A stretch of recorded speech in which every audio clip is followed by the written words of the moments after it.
नमस्कार सभी को, मैं Manmohan math lecturer diet Gurugram से आप सभी का पुनः स्वागत करता हूं।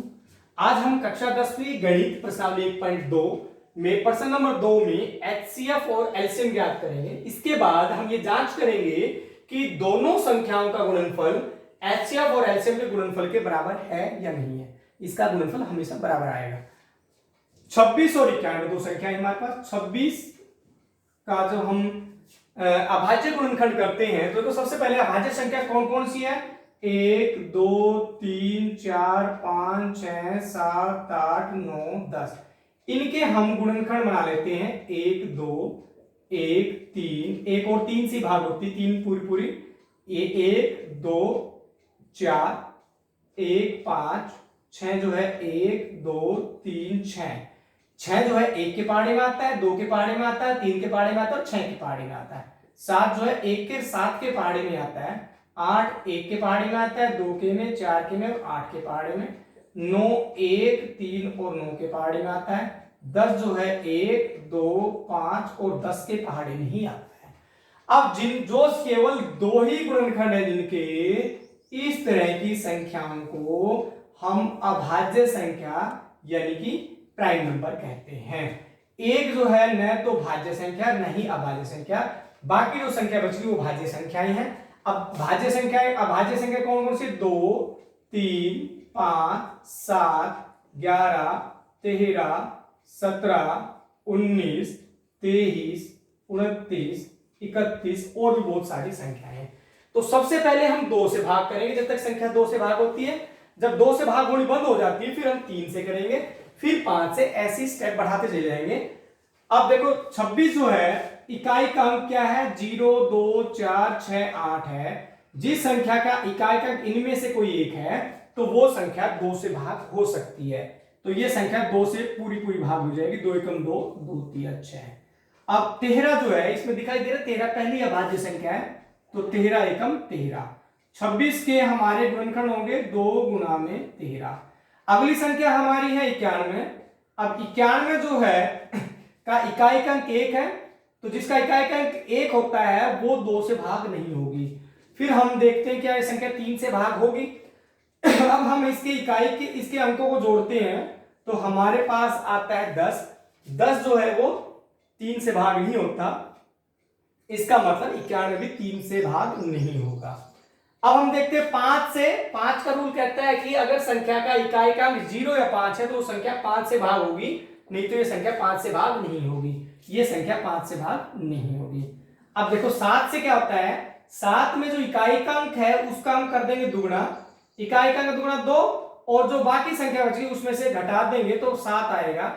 तो 7 जो है वो 7 का मल्टीपल है, 7 की टेबल में आता है। इसका मतलब ये संख्या 7 से भाग हो जाएगी। 7 एकम 7, 7 तिया 21। अब ये संख्या होगी 13 से भाग। ठीक है, तो 91 के हमारे टुकड़े बनेंगे 7 गुणा में 13। दोनों संख्याओं के गुणनखंड में 13 जो है कॉमन है, सार्व है, उभयनिष्ठ है। तो इन दोनों संख्याओं का जो एचसीएफ है वो 13 होगा। एलसीएम में क्या होगा?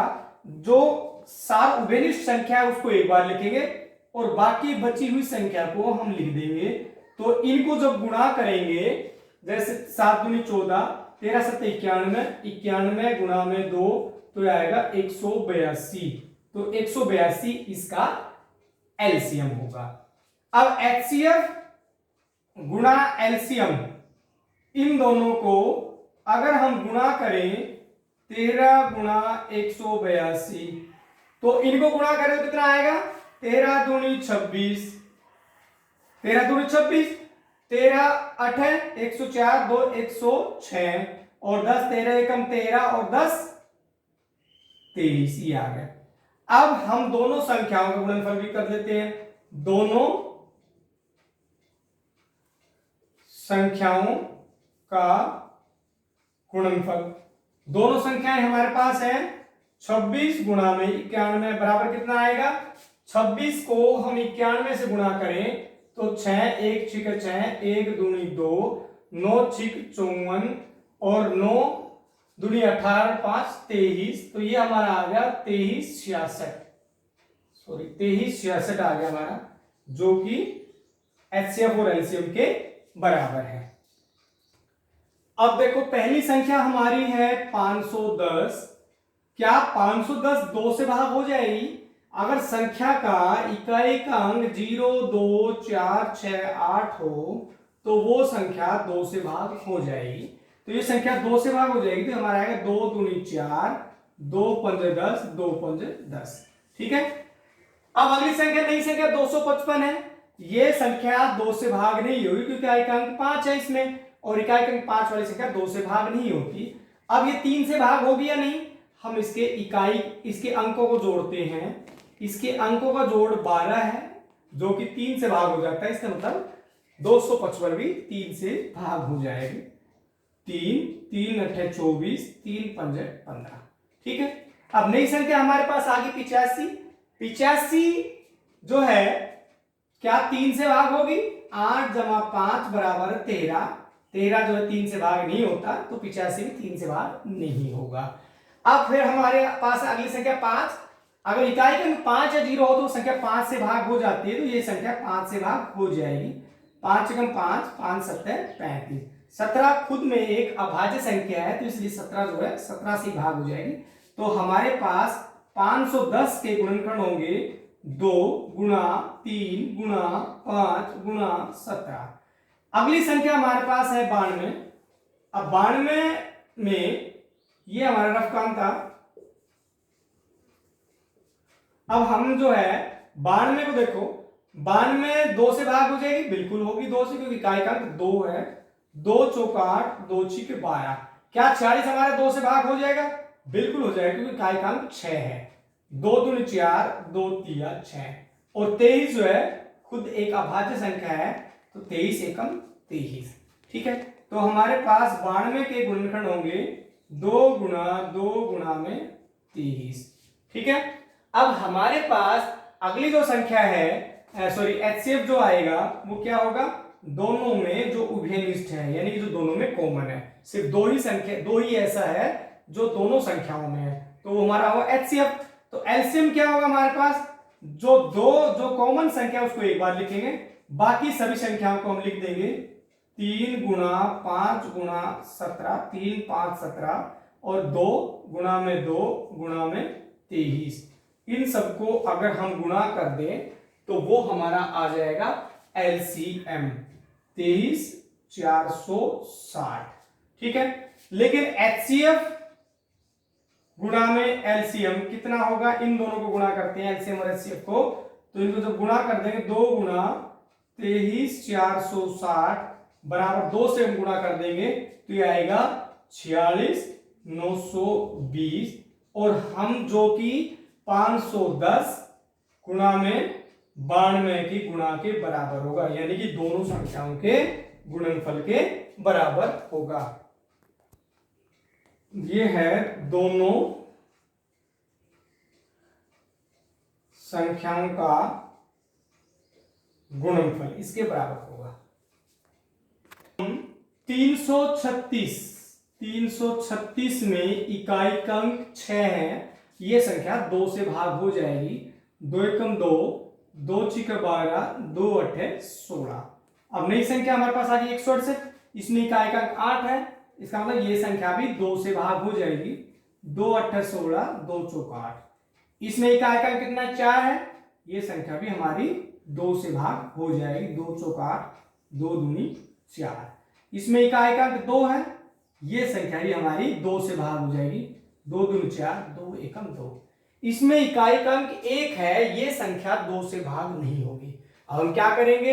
अब हम देखेंगे इसके अंकों को जोड़ के देखते हैं। इसका अंक को जोड़ 3 आ गया तो इसका मतलब ये संख्या 3 से भाग हो जाएगी।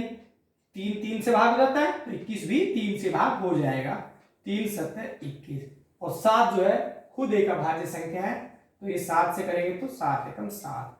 तो 336 के हमारे टुकड़े बनेंगे 1 2 3 4। 4 बार 2 है 3 4 गुणा में 3 गुणा में 7। अगली संख्या हमारी है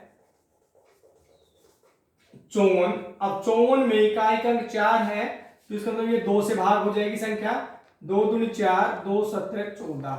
अगली संख्या हमारी है 27। इकाई अंक 7 है, इसका मतलब ये संख्या 2 से भाग नहीं होगी। क्या ये संख्या 3 से भाग होगी? इनको जोड़ के देखते हैं, 9 आ गया। इसका मतलब 9 जो है 3 से भाग हो जाता है, 27 भी 3 से भाग हो जाएगा। 3 निम 27, और ये फिर 3 से, 3 3 9, फिर 3 से, 3 एकम 3। तो 54 के हमारे टुकड़े बनेंगे 2 गुणा में 3 गुणा 3 गुणा 3। अब HCF क्या होगा? जो दोनों में कॉमन है, 1 2 इसमें भी है, इसमें भी है। अब 2 इसमें है लेकिन इसमें नहीं है, ये 2 इसमें, इसमें नहीं है, 2 इसमें, इसमें नहीं है, 3 है इसमें, और 1 3 इसमें भी है। तो ये हमारा हो गया HCF। बाकी जो संख्या बचेगी उन सबको कॉमन संख्याओं को एक बार लिखना है, और बाकी सभी संख्याओं को 1 2 3 1 2 3 बार 2 गुणा में 7 गुणा में 3 गुणा 3 गुणा में 3। जब इन सब की हम गुणा करेंगे तो हमारे पास आएगा 3024। अब HCF गुणा LCM कितना होगा? इन दोनों को गुणा कर देते हैं हम। 6 गुणा 3024 को जब गुणा करेंगे, 6 चौक 24, 6 दूनी 12, 13 14, 6 तिया 18, 144। अब जो दो हमारी संख्याएं हैं, दोनों संख्याओं का गुणनफल। अब दो संख्या हमारे पास है 336 गुणा में 54, इनका गुणनफल भी 18 144 ही आएगा। ये जांच से पता चलता है कि HCM गुणा LCM बराबर है दोनों संख्याओं का गुणनफल। धन्यवाद एवं शुभ दिन।